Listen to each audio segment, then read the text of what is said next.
پھر کے گلی گلی تباہ ٹھوکریں سب کی کھائیں کیوں، سبحان اللہ۔ پھر کے گلی گلی تباہ ٹھوکریں سب کی کھائیں کیوں، دل کو جو عقل دے خدا تیری گلی سے جائیں کیوں، رخصت قافلہ کا شور گش سے ہمیں اٹھائے کیوں، سوتے ہیں ان کے سائے میں کوئی ہمیں جگائے کیوں، جان ہے عشق مصطفیٰ روز فزوں کرے خدا، جس کو ہو درد کا مزہ ناز دوا اٹھائے کیوں، سبحان اللہ۔ حورِ جنا ستم کیا طیبہ نگر میں پھر گیا، چھوڑ کے نغمہ حجاز دیس کی چیز گائے کیوں، غفلت شیخ و شاب پر ہنستے ہیں طفل شیر خوار، کرنے کو گدگدی ابس آنے لگی بہائی کیوں، ہے تو رضا نرا ستم واہ واہ جرموں پہ گر لجائیں ہم، واہ واہ۔ ہے تو رضا نرا ستم جرموں پہ گر لجائیں ہم، کوئی بجائے سوز غم ساز طرب بجائے کیوں، واہ واہ۔ آج کی یہ محفل دارالعلوم اہل سنت فیضان رضا کے سالانہ دستار کے موقع پر انعقاد پذیر ہے۔ آپ نے مجھ سے پیشتر بڑے بڑے علماء، خطبہ اور دانشوروں سے ان کے خطابات کو سماعت کر لیا ہے، اور میرے بعد انشاءاللہ قبلہ حضور امیر سنی دعوت اسلامی کا خطاب آپ سماعت کرنے کا شرف حاصل کریں گے۔ حضرت قاری یامین صاحب اور ان کی پوری ٹیم کو اور مدرسے کے جملہ ذمہ داران کو مبارکباد پیش کی جاتی ہے، اور دعا کی جاتی ہے کہ اللہ تبارک و تعالی ان سب کی خدمات کو اپنی بارگاہ میں شرف قبولیت عطا فرمائے۔ آمین اللہم آمین۔ آیہ کریمہ کے جس حصے کی تلاوت کی گئی ہے، اللہ تبارک و تعالی اس کے متعلق مجھے حق کہنے اور آپ سب کو حق سن کر اس پر عمل کرنے اور اسے عام کرنے کی توفیق عطا فرمائے۔ اس وقت جو حالات امت مسلمہ جن حالات سے گزر رہی ہے اور جن حالات سے امت دوچار ہے، وہ ہم سب کی نگاہوں کے سامنے ہے۔ بے شک بے شک، سبحان بہت اللہ۔ دور سے کوئی لمبی چوڑی تمہید کا یہاں نہ موقع ہے نہ وقت ہے۔ اگر آپ گفتگو سننے کے موڈ میں ہیں تو میں چاہتا ہوں کہ آپ کی توجہ میری طرف ہونی چاہیے، گفتگو کی طرف ہونی چاہیے۔ میرے آقا صلی اللہ علیہ وآلہ وسلم کے دیوانوں، یہ جو ماحول ہے پوری دنیا کا، تباہیوں کا ماحول، بربادیوں کا ماحول، رسوائیوں کا ماحول، ذلتوں کا ماحول، اسی طرح سے ہر روز اخبار کی شاہ سرخیوں کے اندر روزانہ مسلمانوں کی تباہی اور بربادی کی داستان چھپتی ہے۔ ٹی وی چینلوں پر روزانہ امت مسلمہ کے وقار کا مذاق اڑایا جاتا ہے۔ ان سارے حالات میں مسلم امہ جس تباہی کے دہانے پر پہنچ چکی ہے، کوئی کہتا ہے اس کی وجہ کچھ ہے، کوئی کہتا ہے کچھ ہے۔ غرض کے دانشور اپنی اپنی آرا پیش کرتے ہیں، اور ہم روزانہ کم و بیش سنتے رہتے ہیں۔ کوئی کہتا ہے یہ وجہ ہے، کوئی کہتا ہے یہ وجہ ہے، کوئی کہتا ہے یہ وجہ ہے۔ لیکن قرآن و سنت کا اگر ہم جائزہ لیں تو ہمیں یہ بات سمجھ میں آتی ہے کہ ہماری تباہی اور بربادی کی سب سے بڑی ایک ہی وجہ ہے، اور اسے گناہ کہتے ہیں۔ اس لیے کہ جہاں گناہ ہے، کسی بہت بڑے مفکر نے کئی احادیث کا اتنے مجموعہ نچوڑ کر کے یہ بات کہی تھی کہ جہاں گناہ ہے وہاں فنا ہے۔ جب انسان گناہ کرتا ہے تو بربادی سے اسے دنیا کی کوئی طاقت بچا نہیں سکتی۔ جب انسان گناہوں میں مبتلا ہو جاتا ہے تو پھر اس کو بربادی سے دنیا کی کوئی قوت روک نہیں سکتی۔ اللہ اکبر۔ آپ دیکھیں پورے قرآن کو اٹھا کر کے آپ قرآن مقدس کا مطالعہ کریں تو آپ کو پتا چلے گا آسمان سے پتھروں کی بارش ہوئی تھی، گناہوں کی وجہ سے ہوئی تھی، ہواؤں کی آندھی چلی تھی، گناہوں کی وجہ سے چلی تھی۔ اللہ اکبر، زمین کے اندر قوموں کو دھسا دیا گیا تھا، گناہوں کی وجہ سے دھسایا گیا تھا۔ اللہ اکبر، ایک عالمی طوفان آیا تھا اور اس عالمی طوفان نے لوگوں کو جو وہ پانی کے اندر غرق کر دیا تھا۔ آج بھی تاریخ کے انمٹ نقوش پکار پکار کر ہمیں عبرت کی دعوت دے رہے ہیں کہ لوگ اگر دھسے ہیں زمین میں تو گناہوں کی وجہ سے، پتھروں کی برسات ہوئی ہے تو گناہوں کی وجہ سے، چہرے سور اور بندروں کی طرح ہوئے ہیں تو گناہوں کی وجہ سے۔ اور میرا اللہ قرآن میں واضح طور پہ ارشاد فرماتا ہے وَمَا أَصَابَكُم مِّن مُّصِيبَةٍ فَبِمَا كَسَبَتْ أَيْدِيكُمْ، کہ تم پر جو مصیبت آتی ہے وہ تمہارے گناہوں کی وجہ سے آتی ہے۔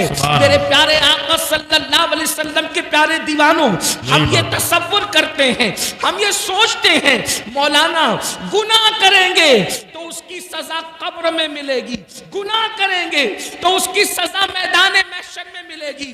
حالانکہ ایک مسلمان کو اگر یہ یقین ہے کہ میرے گناہ کی سزا مجھے قبر اور میدان محشر میں ملے گی، تب بھی تو اس کو گناہ نہیں کرنا چاہیے، اس لیے کہ نہ قبر میں گناہ برداشت کرنے کی طاقت ہے، نہ حشر میں گناہ کا عذاب برداشت کرنے کی طاقت ہے۔ قبر میں بھی عذاب نہیں برداشت ہو سکتا گناہ کا، میدان محشر میں بھی برداشت نہیں ہو سکتا۔ مگر بے باکی تو دیکھو، لوگ کہتے ہیں مولانا قبر میں سزا ملے گی تب دیکھا جائے گا، محشر میں سزا ملے گی تب دیکھا جائے گا۔ اس کا مطلب یہ ہے کہیں نہ کہیں ایمان کمزور ہوا ہے، کہیں نہ کہیں اللہ رسول کی باتوں پر سے یقین کمزور ہوا ہے۔ اور یاد رکھنا کوئی گناہ اتنا نقصان نہیں پہنچاتا جتنا اللہ کی باتوں سے یقین کا کمزور ہو جانا نقصان پہنچاتا ہے۔ صحیح بات ہے، سبحان اللہ۔ کوئی انسان جب ہمیں کہہ دیا گیا کہ تم پر عذاب ہوگا اگر گناہ کرو گے تو، اور عذاب دینے والا کون ہے؟ میرا اللہ ارشاد فرماتا ہے ان بطش ربک لشدید، تیرے رب کی پکڑ بڑی سخت ہے۔